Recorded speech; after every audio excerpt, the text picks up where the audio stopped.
రాష్ట్ర వ్యాప్తంగా ఆర్టీసీ కార్మికులు రెండో రోజు సమ్మెలో పాల్గొంటా ఉన్నారు. ఈరోజు గమనించాల్సిన అవసరం ఏంటంటే కార్మికులది గొంతమ్మ కోరికలు కాదు.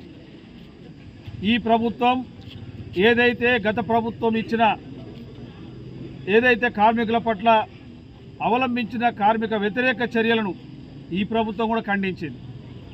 మేము రూలింగ్లోకి వస్తే అధికారంలోకి వస్తే ఈ ఆర్టీసీ సంస్థను ప్రభుత్వంలో విలీనం చేస్తాం, మీకు సంబంధించిన సమస్యలు పరిష్కారం చేస్తామని ఆనాడు ఈ కాంగ్రెస్ పార్టీకి సంబంధించిన పెద్దలు ప్రభుత్వం చెప్పింది. కానీ మేనిఫెస్టోలు కూడా పెట్టింది. కానీ దాదాపు 2.5 సంవత్సరాలు ఆర్టీసీ కార్మికులు ఎదురు చూశారు.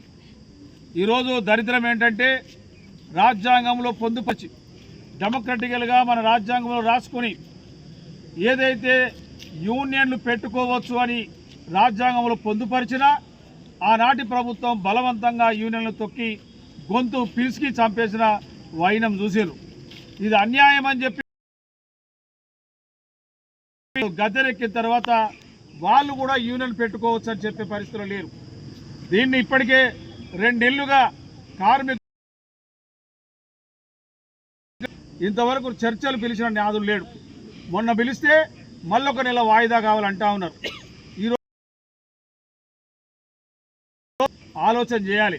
వీళ్ళు కార్మికులుగా పిలువబడుతున్న దాదాపు రాష్ట్ర వ్యాప్తంగా ఈరోజు పర్మనెంట్ కార్మికులైతేంది, కాంట్రాక్ట్ కార్మికులైతేంది, ఈరోజు అనేక మంది తమరికి ఓటేసి ఈరోజు ఓటేస్తేనే ఈరోజు అధికారంలోకి వచ్చారు, గద్దెనెక్కారు.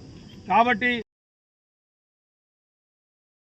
కర్కశంగా ప్రవర్తించి ఈ యొక్క సమ్మెను ఆ ప్రభుత్వానికి జరిగిన ఈరోజు జేఏసీ కార్మికుల పక్షాన ఏదైతే ఏఐటీసీ పక్షాన భారత కమ్యూనిస్ట్ పార్టీ పక్షాన మీకు కొత్తగూడెంలో సాంబశివరావు గారి దగ్గర ఉన్నప్పుడు మన గౌరవ ట్రాన్స్పోర్ట్ మినిస్టర్ మన ప్రభాకర్ సార్ ఫోన్ చేశారు.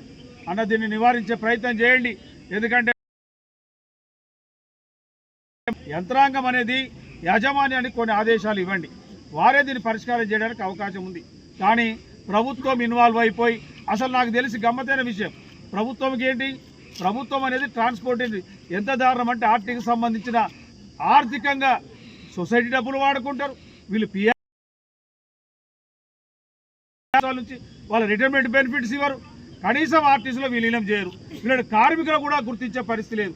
ఇదే కార్మికులు బయట వాళ్ళు ట్రిప్ పోయి వస్తే కానీ ఈరోజు ఆర్టీసీ పని దొంగలని చెప్పడానికి కూడా లేదు. ఎందుకంటే వాళ్ళు బస్సు ఎక్కితే మళ్ళీ వాళ్ళను సురక్షితంగా తీసుకొచ్చే బాధ్యత వీళ్ళదే.